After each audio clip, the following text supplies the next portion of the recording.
Good afternoon, everyone, and welcome to ETV in East Haven, Connecticut. My name is Henry Candido. I'm president of the People's Coalition of Connecticut. Right now, I'm going to have our members introduce themselves. I'm Edward Zorian, part of the People's Coalition. Andrea Hutchison, the event coordinator for the People's Coalition. And I am Tanya E. Randall, one of the members of the People's Coalition of Connecticut.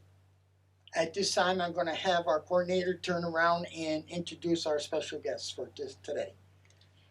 Hello, Jerlisa. I want everybody to welcome Jerlisa. She is one of our hey guys. She's one of our fire victims from Warner Street. Her story touched me, touched my heart. Just to give you a little insight real quick, Jerlisa is a 26-year-old young entrepreneur. She left the corporate world to open up her own lingerie business. She was doing wonderful. The business was thriving. She was taking care of herself, taking care of her house, paying her bills, had that mustard seed faith, and then all of a sudden, in a matter of hours, just got her inventory in, did her inventory, was about to have her first fashion show, and all of a sudden, nature took course, and she lost everything. So we here to give her interview, to give her little spotlight, so all of you guys can hear her story, hear her testimony of where she started from, how she got started. So I want to say welcome. Thank you, guys. Thank you so much for having me. I do appreciate being here. No one would ever think, they would come home and everything would be gone. Wow. But, I've decided to proceed because my lingerie line is all I have left. Wow. So I said to myself, I had to give myself some time to think, am I going to continue with this? Or am I just going to leave everything that I've worked so hard for? But I had to make a decision, and I chose not to give up on something that I've worked hard for. It was a lot to take in with the fact that I just received inventory, the fact that I literally just promoted the flyer on Valentine's Day. And I was so excited because I had everything lined up. I had photography lined up. I had the inventory lined up. I had the venue set up. And then this happened. Wow. And literally everything, and when I say everything, everything is gone. The only thing I have was the clothes that I wore that night at work. So I had to make a decision, but I couldn't make it early because I was too distraught. But then I said to myself, everyone wants to know if I'm going to continue with the business, let alone continue with the fashion show. And at that point, I was just like, well, I'm going to use that as motivation to distract me from, reality for a minute, but also to keep me going because it literally is all I have left. And so I'm happy that I'm able to come here and talk about it without crying. Yes. I'm in a better place now. Yes. Before when it just happened, I couldn't even talk to people about it without crying. So just for a quick moment, for all of those that are out there, you may know, it was on the news, for a couple of days, but because we're actually here with someone that actually experienced, tell us, what was the experience like? I just heard you say that you were at work, but if you could run us back from the moment, I don't know if you got a phone call, I don't know what happened, but tell us what was on your mind from the part of you knowing, finding out, to coming from work, or just share with the people out there what that whole experience was like, because we have some other questions for you that's going to lead up to maybe bring, some inspiration to how you got to where you are, what you just talked about with your business, being an entrepreneur. But tell us what was on your mind when all of this took place. Right. So that day, typically at my job, we don't open on Mondays. Okay. So seeing that it was Valentine's Day, they decided to cater to that holiday, and I was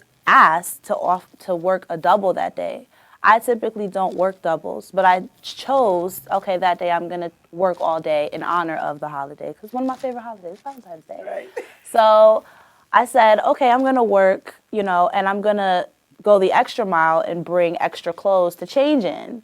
I usually don't do that. Wow. So throughout the day at work, the shift went well. Working from 11 in the morning to 11 at night, it went well. And then it was not until after, I clocked out, getting ready to go home, I looked at my phone and I saw a message from a friend of mine that said, "Hey, are you okay?" So I wrote the person back and I said, "I'm fine. Why? What's wrong? Why are you asking me that?" And they said to me, "Oh, I think your house is on fire because I saw it on Facebook Live." Wow. So I'm driving home, but I'm like thinking to myself, this must be a prank because no one else informed me about this. My mom didn't call me. My friends that knew where I lived didn't call me or text me or even show me the Facebook Live happening. So I didn't believe that this was happening because I only heard it from one person. So it's not until the person called me and I said, what you're saying is true? Because I don't hear anyone else talking about it. So he was like, yeah, like I saw it on Facebook Live, and I still didn't believe him because I had gone the whole day without being home and not one person besides him reached out to me. So it's not until I turn the corner of my street and I see a bunch of cop cars and I'm like, wait a minute. And at this point, it's like 1:30 in the morning. Yeah. I'm like, wait a minute. So then there's a parking lot that we all have assigned parking to. It was blocked off by caution tape and it was flooded. So I couldn't park my car, but I saw two people who were standing on the opposite side. And I asked them, hey, what happened here? And they said there was a big fire. You didn't hear about it? I'm like, no, but I live here. Wow. So what's going on? And they were like, they're not allowing anyone to go inside. And I'm like, well, I have to go inside because all my stuff is inside and I haven't been home all day. And then that's when the police officer came up to me, and that's when I started like panicking because I'm like, what do you mean I can't go inside? What do you mean there was really a fire? What do you mean, like, what's going on? So that's when the police officer came up to me. At that point, it confirmed there was a fire, and I saw like part of the building completely burnt. And that's when I started breaking down and, panicking. I called my mom. I called anybody that the first recent callers that I spoke to, I called them. But the thing is, I wasn't even talking to them because I was so distraught with what was going on. I would look to my left and the building is like completely dismantled, and look to my right and the police officer's telling me I can't go inside. And like that night, I've never begged so hard to just go inside. Oh my God. I begged. I'm crying. I'm on the phone, but I'm not talking to my mom. My mom's thinking I'm getting arrested. Because, my mom is thinking I'm getting arrested because I'm begging this cop to let me go. And she hears that, and, and she's frantic. And because she's frantic, it's causing me to be more frantic. Right. So I'm like, please, you have to let me go, please. And then my mom was like, are you getting arrested? Like, what's going on? So then the police officer realized she was on the phone, so he asked me, is it okay if I talk to your mom? And then eventually he spoke to her and told her what has happened. And my mom doesn't live in Connecticut. That was going to be my next question, because my next thought is, where did you think to go? Like, you're being told you can't go in your house after work in the double on Valentine's Day.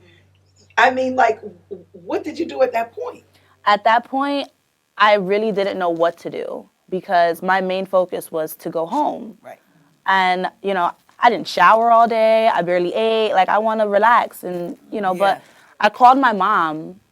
And at that moment, I'm like, well, why am I calling her? She doesn't live in Connecticut. My mom lives in Atlanta. Wow. Right. So I'm like, who am I going to call at 1:30 in the morning? And at that point, I was so adamant about staying here. I'm like, you have to let me inside. Like, there's no way I can leave. Where am I going to go? Like, I was in shock, and I just wanted to obtain my valuables, at least. Right. At least give me an opportunity to see what I can obtain that can save me and in this type of, like, situation that I'm in. Because the first thing I thought about was the inventory.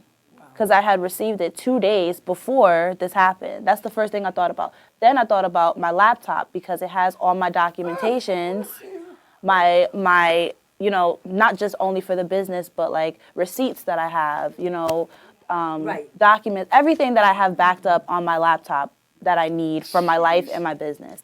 Then I thought about the money that I had saved. Then I thought about my social security card, my passport, my birth certificate. Then I thought about clothes. I thought about so many things in that moment that kept getting me like more riled up. So, like I said, during that week, I was not able to talk about it because I kept thinking about everything else I had that I couldn't think of at that moment. Right. But now I'm able to talk about it, and I'm glad I'm not crying right now. When I met you, when me and Mr. Henry met you, I have to say you was in a state of shock. Yeah. Because at that particular time, you said to me, I don't want to do this no more. I'm done. I'm giving up. I'm throwing in the towel. Why is God doing this to me? And I said to you, God don't put more on us than we can bear. He gives the hardest task to his strongest soldiers. Right. Yes. And it's a reason why you're going through what you're going through. And I gave you a hug and I gave you my number. And I said, I'm here for you. You said, I have nobody. And that's when you told me your mom is in Atlanta. Yeah. I said, you have us. Yeah, I remember that day too. And I gave you a hug and I gave you my number. And I said, we will stay in touch with you. Yeah. That day, you changed me. Yeah. You did something to me. We gotta get the tissues. I feel Oh like my God, tissues no. are needed. No, I don't no. want to cry. That day that I spoke to you, I was in my house. I was in the bed. Mr. Henry called and said, we just got a phone call. We got to go over right now. I said, okay, give me a few minutes. Let me get dressed. It was a mission that God placed upon us to come and meet with you. It's not by chance we met you Right. and you met us. Right. It's a reason for everything, and it's God's timing. I agree. With that being said, you are such an inspiration to so many young entrepreneurs out there. And I say that because I'm an entrepreneur and I'm young. Right. But to see you go through what you go through, the next person probably couldn't handle what you went through. You just got your inventory 2 days ago. Your inventory is gone. Everything is gone. Yeah. The only person you have to rely on is yourself and God. How are you managing?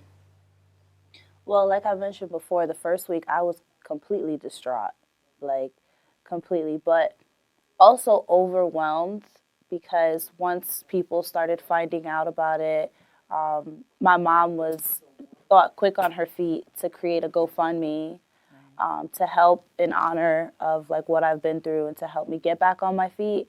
And it was overwhelming because I'm not used to receiving help, or I'm not used to receiving that much support. Right. I'm a giver, you know, like I like to, and I'm very creative. So whenever I think of gifts or whenever someone comes up to me and something's wrong, I try to help them as best as I can in a creative way so that they can remember. Right.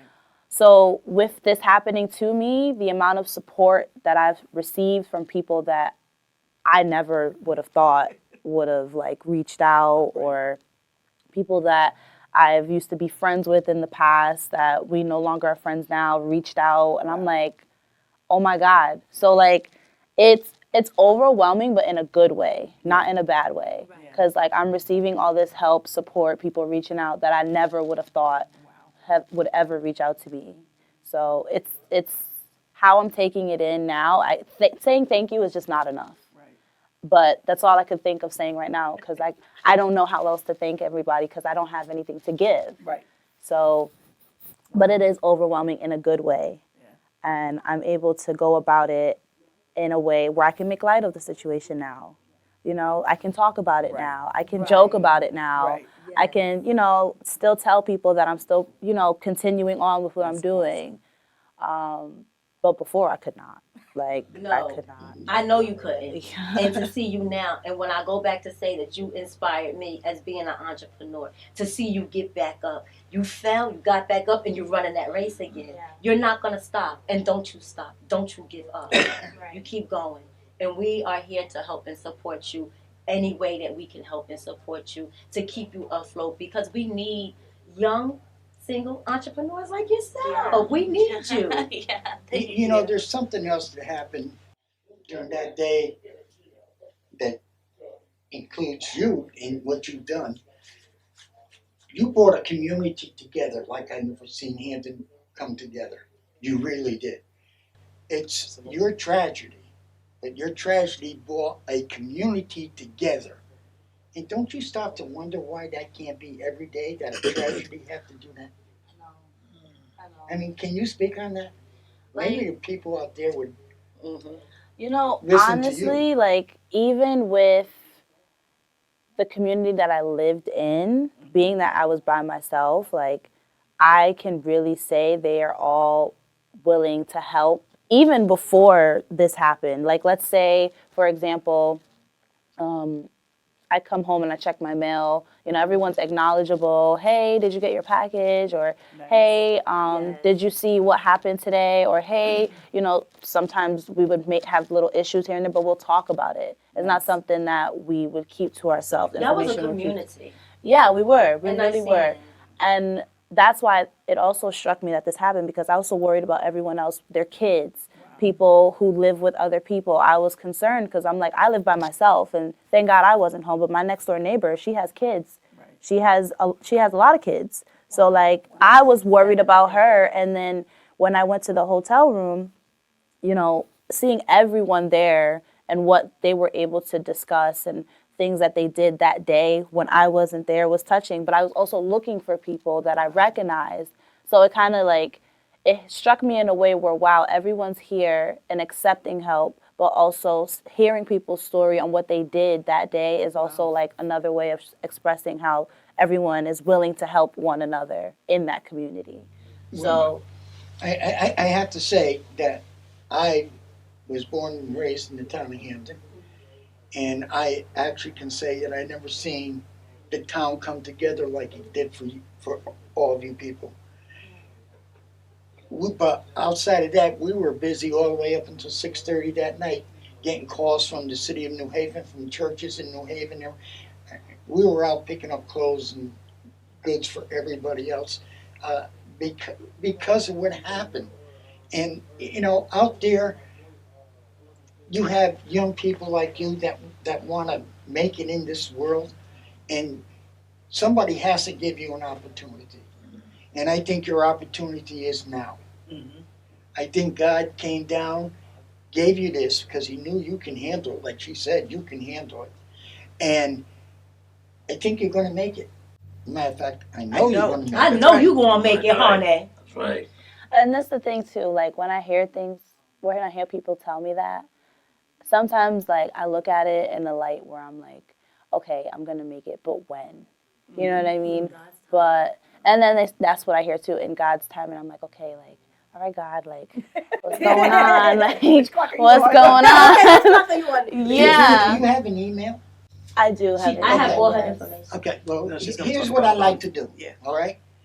For everyone out there that interested in what she does, I'm going to ask her to give you, if you don't mind, her email address. And if you can get in touch with her and see what she does, give this young lady the chance. Right. So I have the business email, which is chemistrylingerie@gmail.com. And then I also have my personal email, which is my first name, Jerlisa, my last name, Thomas, @uconn.edu. So those are my two email addresses that I have. Go ahead. Okay, yeah, my question, how has this experience affected your life? Well, as far as my life, well, right now I still haven't, figured out a place where I can reside permanently. So I'm still in the process of figuring that aspect out, along with continuing to run the business and the fashion show. Being that it's my first fashion show, that's also life-changing too, because now I have to take into consideration everyone a part of it.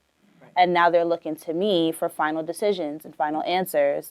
And it's life-changing in a light where, okay, even though this tragic incident has happened to you, you're still an owner, so you still have to make executive decisions.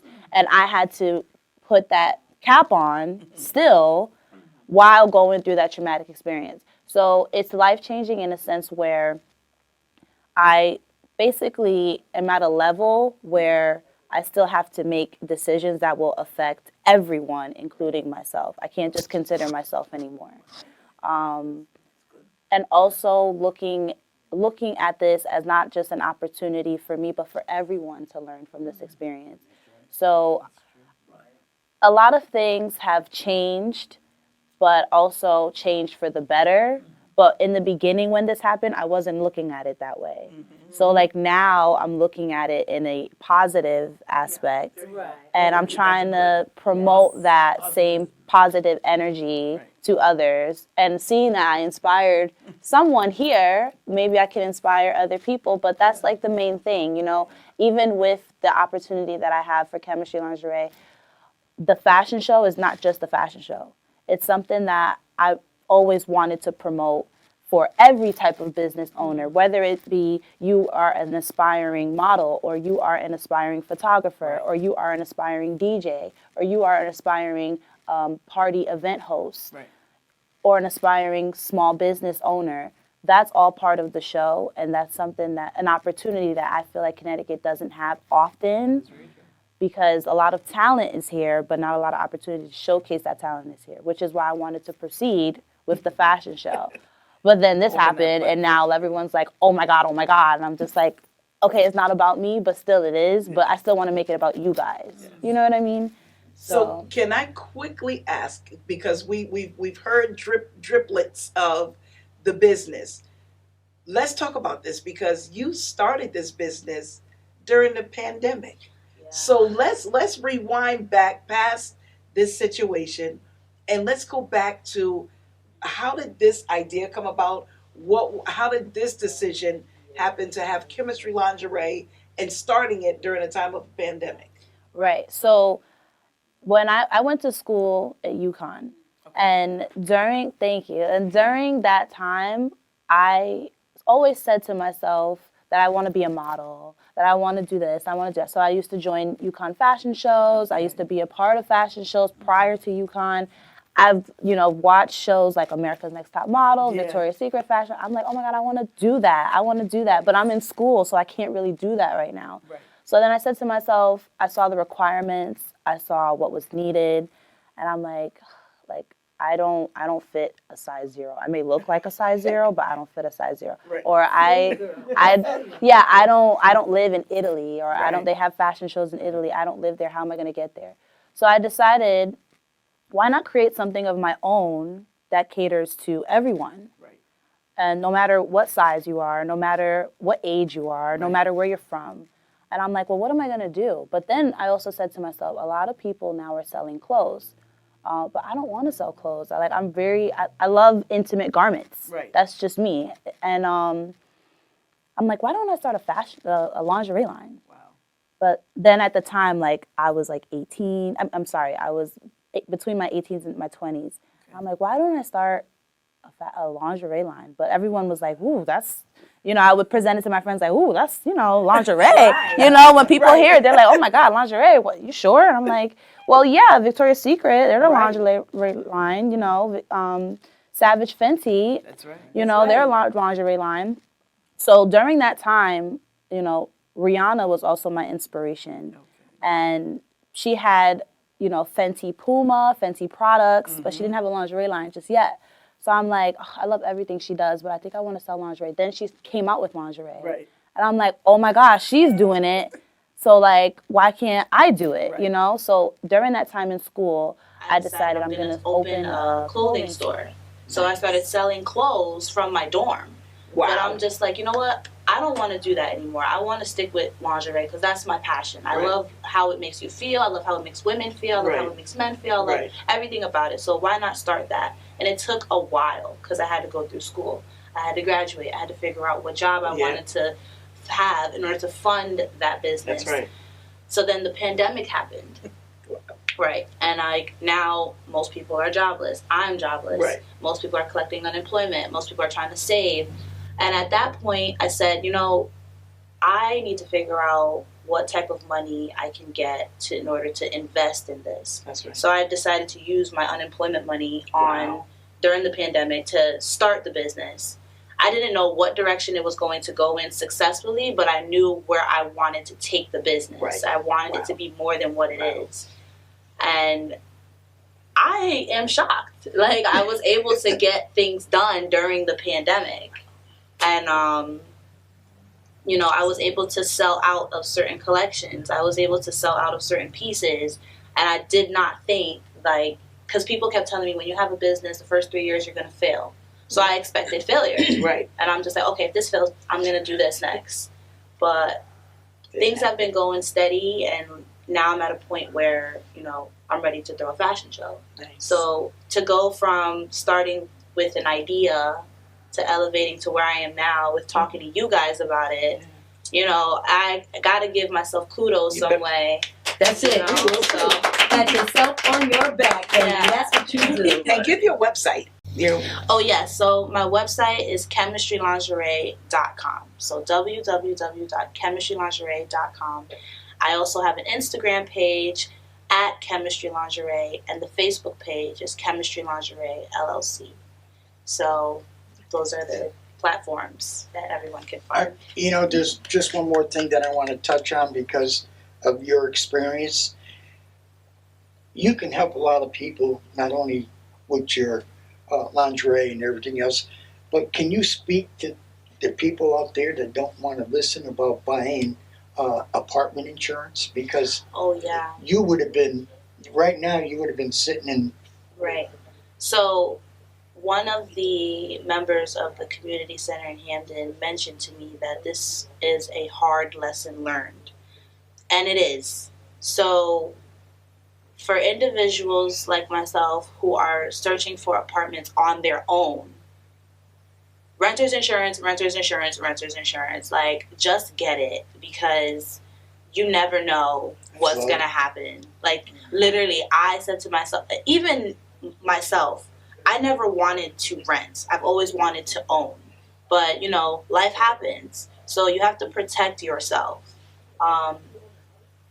Majority of the people in my unit didn't have renter's insurance as well. So the first thing that everyone kept asking me once the incident happened was, do you have renter's insurance? And I'm in my head, you know, being at my age, I'm like, why does everyone keep asking me that? Like, why is that a factor? But then I realized how important it is to have renter's insurance. So they don't mention this to most places when you're renting and you're young. They don't mention this to you, but it is very important to get renter's insurance. Like, I could have my things back right now. Who knows? But it's so important. It doesn't cost a lot at all. You can have it for as long as you want, but it is important, especially in an unforeseen circumstance. It's very important. And the thing about renter's insurance that a lot of people don't know, that this doesn't only cover fire, it covers floods. If you have a sprinkler system or a flood in your apartment, it covers that. And if you go away on vacation and you take clothes with you and you lose your suitcase, the rental insurance covers that also. Right. And all you got to do when you get auto insurance, ask the person that you're buying your auto insurance how much more it would be to get apartment insurance. If she had an apartment insurance right now, she would have had a form that she would have had to fill out in the beginning, and we'll say you said you had $10,000 worth of Assets. assets. She would have been covered with that $10,000. She would have had that $10,000 by now. That's how important it is. And a young lady like this, and nobody said that to her. That's a shame. But see, this is something that, you know, even with the People's Coalition of Connecticut, that we want to bring these issues as we're here, you know, on ETV, and we're doing these, you know, segments. We're doing these segments to bring, you know, people on that have information. You know, the one thing that I always reflect back to, information is powerful, information is key. And a lot of times when people don't have vision, things perish. And this, something as simple as when Henry just mentioned this, having renter's insurance, somebody out there might be watching, you know, this rebroadcast, or you may be, you know, sitting down, and you may live in an apartment. You may, you know, be a renter. these are essentials that are needed, in order to help you in the event of any tragedy, even theft, break-in, things that are taken, those things can be replaced. And it's just as important as automobile insurance. You can't drive a vehicle without having the insurance. Are you saying that you're going to have an accident? No, but you also can't foresee it. And, even while she was sitting here and mentioning those things, I thought about my laptop and I'm like, oh my God, if my laptop was gone, like that's like my second world, and you think about your important documents. Then you think about things that are also able to be restored, like even her lingerie line. Those things can be replaced. But when you think about it, a lot of time we don't plan ahead. And as young as she is, we salute Jerlisa because she is still in a place and in a position where she can start all over again. Like she said, lesson learned, but it is a way that she can start and pick up the pieces again. And this is something that everyone can do. These are things, even now, if you're sitting there and you know that you don't have renter's insurance and you live in an apartment, you live in a home that you're renting, wherever you are, get renter's insurance. Inquire about it. Ask somebody. Call your insurance and find out how you can do that, because this is another commodity that will help you, in the long run. We're very excited that young women, young men as her age are doing things, becoming entrepreneurs, becoming life changers. The millennials are the boldest people that I know in this season, because they're not afraid to walk away from corporate America. They're not afraid to stretch out and do things. And this is why we wanted to spotlight you on today, because it is so incredible to hear a story, a hardworking young woman working a double shift, on a holiday where you could have just been doing anything but to turn and come home to absolutely nothing, and still, after gathering your composure, still see the vision to move forward and promote your business and do what needs to be done. I can't wait for the fashion show, the flyer, whatever you're getting ready to do, for us to be able to tap in. So thank you for sharing your story with us. Absolutely. I don't know if anyone else from the coalition. I just want to end on this note, okay? Consider this Shark Tank. If you want to help her, yes, give them your cash. Give her email. Get in touch with her. She's a fine young lady. She is the future. Your future, not mine. Your future. She's your future. Let's show the country how we can come together as people. Our slogan, the People's Coalition's slogan is, "We the people for all people." That's right. Very good. We the people for all people. Absolutely. We want to thank you for listening, and we'll be back again next week with another program. Thank you. Have a good evening. Hey guys, so again, my business name is Chemistry Lingerie. The website is www.chemistrylingerie.com. Our Facebook page is Chemistry Lingerie LLC. Our Cash App is the # Chemistry Lingerie if you'd like to donate. And also our Instagram page is @Chemistry Lingerie. Our fashion show will be held on March 18th, that's a Friday, in New Haven at Terminal 110. I hope to see you guys there. I'll be here. Thank you. Awesome.